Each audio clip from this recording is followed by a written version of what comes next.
All right, I'm going to explain how fat loss actually works. If spot reduction is real, because this new study came out, not too new, but it came out stating that you can actually spot reduce fat in specific areas with a very specific protocol. And then I'm going to go over how to not like suffer through a caloric deficit and actually gain muscle but lose fat almost simultaneously. Not at the same time, but almost simultaneously in a way that actually fits in with your programming. All right. So, fat loss and nutrition is important for athletes because it increases your power to weight ratio. So, force times velocity equals power. Noah Lyles, quarter squatting like 300 pounds. He weighs 154. So, it just shows you the world's fastest man, how powerful he is for his weight. Because if you don't weigh that much, but you can produce high amounts of power in short periods of times, you can propel yourself forward further and faster. Okay? Fat loss itself is catabolic. So whenever you use more energy than what you eat, you burn glycogen, you burn through water, and sometimes muscle if you don't have enough carbs and water, which is hard to measure. Water loss is not fat loss. So don't wear one of those trash bags ever. They don't work. Okay?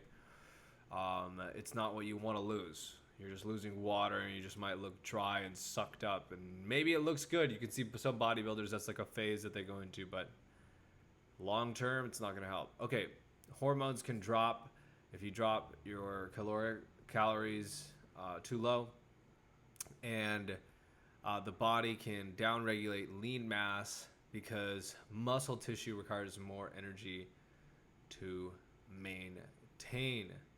So what that means is some of the lean mass includes water, and in order to don't even worry about that. Let's just move on. Balancing a diet. So here's the key to not suffering through a diet. So if you see this high-low model, it's by Charlie Francis. He was a famous coach for a famous sprinter that you may know. He set a lot of world records, but he got popped for steroids. I forgot what it was, what his name was. They were all on steroids back then. Charlie Francis, coach for it was a Canadian Olympic sprinter and sprint coach.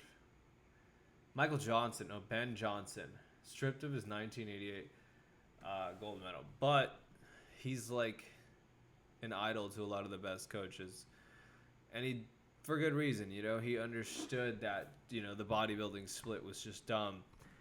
He understood that you program based on the central nervous system, and really everybody should be programming in this way. If you understand the concepts of training, there's no real reason to not train like an athlete. It's just like, imagine being an entrepreneur and like seeing the person who's the best in your field and being like, oh, I don't think I want to train like that.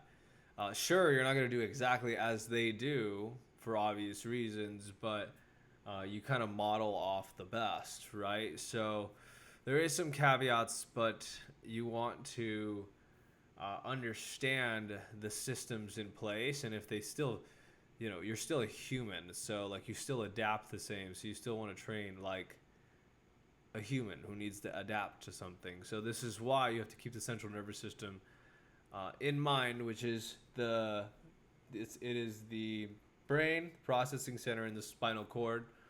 The peripheral nervous system is like connected to all your senses, your touch, your smell, your eyes, connects you to the outside world, and then it has your sympathetic and then your parasympathetic branch. So your fight or flight and your rest and digest, and the body is wired to survive. Over thousands of years, we've evolved to survive. If you're in a fight or flight scenario, your heart rate goes up, cortisol goes up, your pupils literally dilate, your organs don't get as much oxygen because your body's going to prioritize your muscles temporarily, because what's the priority? Survival, right? But if I tell you that something like that you like is outside, you won the lottery, those things don't necessarily happen. And this is why I say the body is wired to survive more than it is to thrive or to enjoy things passively. And it understands only this autonomic nervous system, which is the automatic, right? It doesn't understand words. It only understands threat or safety. So if it understands threat, it triggers a sympathetic response. If it understands safety, then you have your relax and digest. So we go into the gym, we trigger sympathetic responses, we activate. So this is what we're talking about when we talk about the central nervous system. We trigger a sympathetic response. We raise our heart rate. This is why we have a slower heart rate at rest, because now other things are not as big of a threat to us. And that actually has a lot of cardiovascular benefits because it increases stroke volume, the efficiency of our heart. It actually reduces depression. Why do you think this happens? Again, because we go into the gym, we go to sprint, we go do hard things, and then other things become easier. Why? Because we put ourselves in a fight or flight scenario in a controlled environment. We made ourselves tougher. So this is all I mean when I say train like an athlete. And when I explain that high-low model to like the furthest degree right now, even though I didn't need to, it's so important for you to understand. Okay. You need fats to maintain a hormonal balance. You need extra protein and extra protein on days where you resistance train. So on these high CNS days, I explained this previously, but in a small YouTube short video. But the anabolic window does exist. This is a meta-analysis and systematic review. The highest quality evidence that we have, because it's not just one study, it's a study of multiple studies. And it tells us that when you have carbs and protein right after your workout, it stabilizes your hormones and has increased muscle protein synthesis. So on these days where you train hard, you eat more calories. On the other days, you are in a caloric deficit. So your low days, your skill days, your cardio. So this is how athletes should actually be working out. So they should have days where they're in the gym, high stress, high amounts of calories, and then other days where it's low stress, low amounts of calories. Okay. Another thing to keep in mind before I keep going is more protein when you're in an extreme cut. Take a snapshot if you need this here. I won't go through it. Most of you guys don't need to go through an extreme cut. But you don't eliminate any one food group. You do want to have a lot more proteins, but you don't ever just eliminate one food group. And remember, carbs are your body's preferred fuel source. Both fibers are important, not just one. Okay, and then take your multivitamins and supplements. They all have their purpose, and I'll explain some more of that later. Okay, so 1 pound of fat is 3,500 calories. So if you are in a 500 calorie deficit, caloric deficit per day, that is a pound of fat per week. 500 times 7 is 3,500. Your body cannot really be trained to burn more fat. And here's the other thing is, you guys probably won't understand this, but the devices that they use to measure like what someone is burning in the body is that they have to do with like near infrared intraspascity or some shit like that. So it's called a NIRS device. I forget what it is. It's way more advanced than we used to have it, and it just tosses so much of the literature up in the air that we used to use, that told us like what energy system we're using at what pace and at what time. Like, we have no idea how that works. As far as we actually know for a fact, like 99% of us have no idea, but all of them kind of like bundled together, and oxygen is at the core of it. And I have another video, I explain that in my school community, which is an online course for athletes. If you guys want, put that in the description. Free to the first 100 members. It also explains this stuff in far more detail.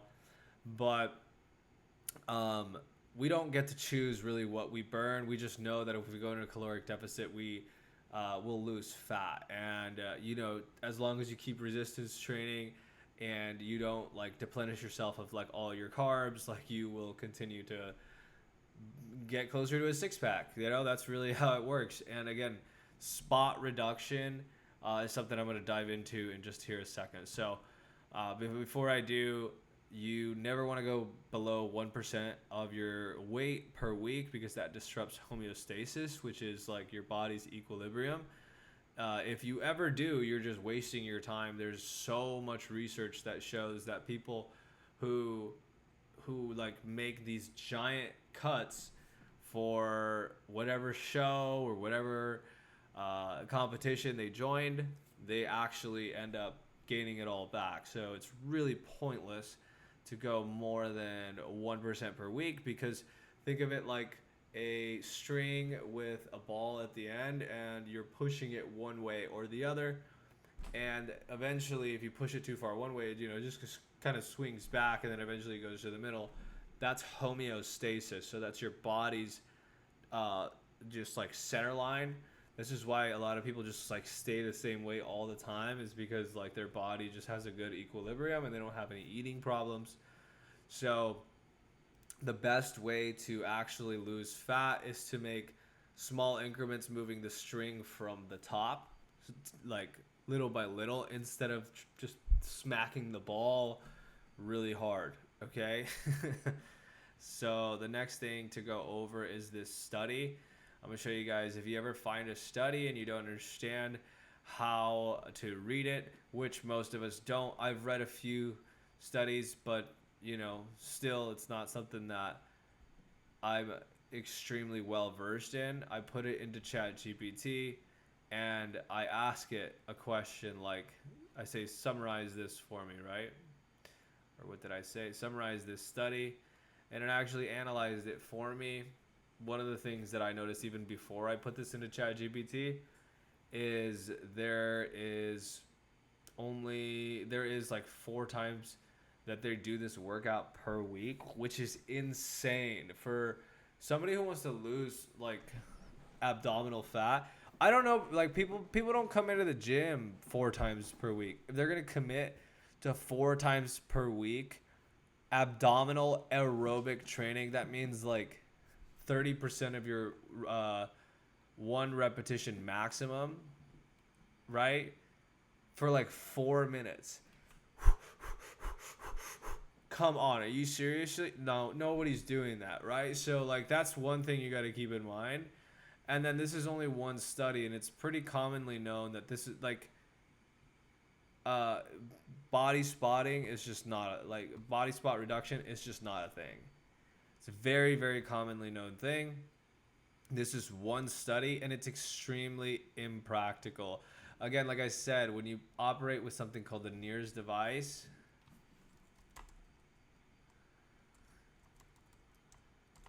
these things just came out like recent. I mean, not so recent, but like these things measure the light inside, and like different things have different reflections, so they're able to measure like, oh, how much hemoglobin is in this, how much is there oxygen with this, and they measure stuff by like patterns. It's crazy, but it's more advanced than ever, and they're starting to see that it's not as simple as we thought, right? And I have a paper on this where I talk about this. Again, this is in my community and course. Yeah, so they used to think we burned through like glycogen, lactate, and then oxygen, but anyways, I won't get into all that. It's not a thing, okay? What is a thing is one cheat meal can destroy your progress so easily. So like look at this cheat meal, this IHOP breakfast combo: 3 pancakes with syrup and butter, 800 calories, 3 eggs fried in oil, right? 4 sausage links, easy, smack those down. A milkshake, easy. 2 slices of French toast. That's your 3,500 calories. And remember what I said? That's 1 pound of fat. Look at how much bigger this is than this. That's at least 20% bigger. And on top of that, you cannot build muscle as fast as you can gain fat, because fat is just easily stored on the body. In order for muscle to be gained, there needs to be some sort of stimulus and reason for your body to have it, right? Because muscle isn't a good fuel source, so the body doesn't store it. We don't even store protein. Again, because we evolved to survive. Fat is easy to be stored because fat molecules, interestingly, one of the reasons fat is 1 gram of fat is like 9 calories versus carbs or protein are 4 calories per gram is because the fat molecule, it doesn't need to be broken down in order to be stored. It's just whatever that same molecule is how it's stored in our body. So it takes so much to be able to gain 1 pound of muscle, right? So like 200 grams of quality protein on training days, getting enough sleep, consistent progressive overload, balancing those metrics without overfeeding or under eating, enough fats to maintain hormonal balance, enough carbs. Like there's just all these things that go into it, right? So you need to track your calories, and you need to train you need to mark like on the days where you train to make sure that you need to make sure that on the days that you train, you are having a little bit of a surplus closer to 200 grams. So this sheet right here I'm going to give you is an average of what you should be doing, right? This should be the average. And I'm going to show you how to use this Google Sheet. But learning your macros as an athlete is as important as a guitarist learning how to tune their guitar. I'm serious. Even if you're not an athlete, some of the people that are watching this video, you guys don't consider yourselves athletes, but you guys are like skiers, you're surfers. And it's like, if I told you right now, you can never surf again, you'd be like, I'd kill myself. You're an athlete. You live to surf. You are an athlete, okay? So like, don't tell me you're not an athlete. So you need to prioritize being an athlete, and part of that is doing this. Otherwise, you're going to see yourself get injured a lot more, right? And part of that is load management too. So understanding the high-low model is something I'm glad I went through today. But let me show you how. And this is kind of complicated. I get it. This is actually not even the template for simplicity's sake. I made a simpler one, and I'll walk you guys through the program here in a second. But the nutrition part is what I want to go through. So what you have here is a basic template for like the average amount of protein, carbs, and fat you should have if you're trying to lose weight. So this is for somebody that's like, I don't know, like 180 or even 170, and then they're trying to drop some weight, and they're exercising just about 5-6 times a week, but they're wanting to put themselves on like this type of program where they're actually going to see real change because they're putting themselves through tough things in the gym now, and now they need more of a balance to see the results that they're looking for. So here it is, right? So you can do this, or you can go to Google and just type in TDE calculator, and it'll tell you your TDE. If you type in your metrics here, and it'll give you an estimate, but that's just an estimate, okay? That's just an estimate. So you're gonna kind of gauge how to do this based on what your actual weight is, okay? And then you're going to create a folder in ChatGPT, and you're going to copy paste this in there, right? It's as simple as going like this. Oops, I shouldn't have. Yeah, I'll treat this folder as your nutrition tracker with the following. By the way, you're going to want to customize this with your own TDE if you have this. So they're going to track everything, give you tips, right? You're not even counting micronutrients yet. Just make sure you get a multivitamin, and make sure it's good quality, like from Thorne, the 2-a-day supplement's fine. yeah, so this is gonna be how you track it, and then later on, if you want it in this format, you can just be like, all right, cool, like I want this in this format. And this is like an optional thing that you can add into there. I won't require all that right now. Like, just imagine it like this, I guess. In fact, you can keep it in there, or you can erase it if you want. This makes it a little bit harder, overcomplicates things. So, up to you. This is like what I would start with, and I would start with like 20 days, uh, just to show you how much work I put in for a while when I first started to figure out like what micronutrients I need. And I have not gotten injured since, by the way, but it's also been a load management thing. I've really learned how to manage the stress I put on my body and listen to my body. I also have an 8 sleep, which tracks my metrics and whatnot. So keep that in mind. But all this stuff I track because, again, I work with athletes. I want to make sure that I'm following a protocol that I would want them to have.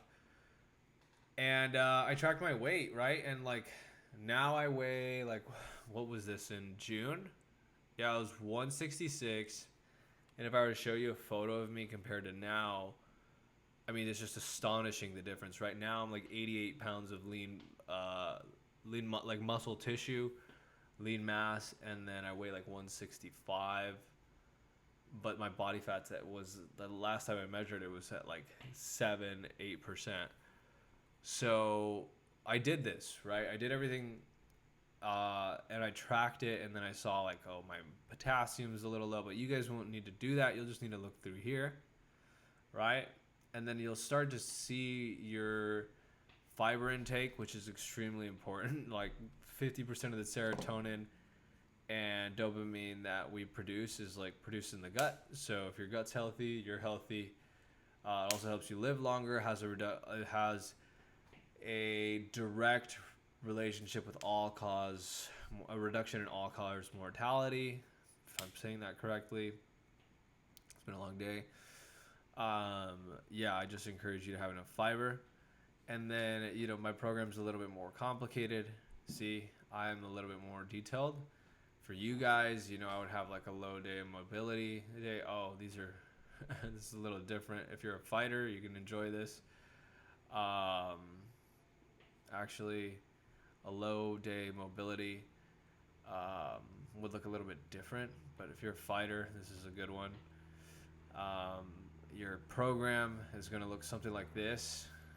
You're not going to do the one thing I don't recommend people do, and I don't advise people do, is the unilateral 150% load, which I do, just because I don't know how safely other people can perform it. But you get to see kind of what my programming looks like for an athlete. Again, I think everybody should train like an athlete. This is an experimental program, though. Some of the things I'm doing in the power phase are very complicated. What you need to understand is this phase and how it leads into this phase. So we eat carbs because our body is depleted of glycogen stores. When we keep the constant tension, we keep a metabolically when you create that pump, right? From the last video I posted, you can see that the pump actually causes water to enter into the cells, and that's what we want, right? We want to create a metabolically acidic environment, and we want to put water in the cells, and we want to create that muscle endurance. We want to create a lot of neurological adaptations. I would even say add in a second phase to this, right? Like here, I just didn't do it because of the fact that like I had already been doing this for a while, and yeah, so I would say do 8 to 12 bench, row, pull, shoulders.